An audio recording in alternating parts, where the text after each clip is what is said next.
তুমি আমার কোন মেয়েকে বিয়ে করে ঘর জামাই থাকবে? বড় মেয়ে মোহিনী লেখাপড়া জানে না, কিন্তু ঘরের সব কাজ জানে। আর ছোট মেয়ে লিজা শিক্ষিত, সরকারি চাকরি করে। আচ্ছা তোমরা দুজন আমার জন্য একটু খাবার জল আনো তো। আমি তোমার জন্য রূপোর কলসিতে জল এনেছি প্রিয়। আমি তোমার জন্য মাটির কলসিতে জল এনেছি না। তোমার জল তো গরম লিজা। তোমার মাটির কলসির ঠান্ডা জল খেয়ে আমার প্রাণটা জুড়িয়ে গেল।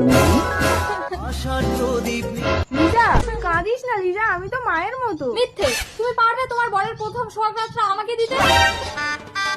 মোহিনী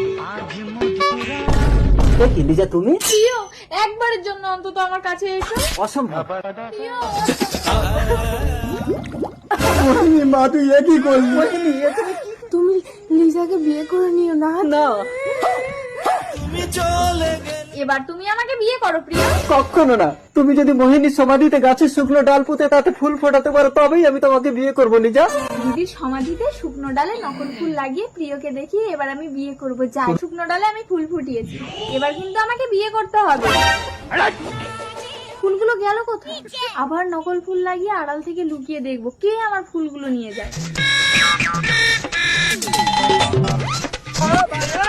এই, তুমি তাহলে প্রতিদিন আমার ফুলগুলো ফিনিশ করে দাও কেন?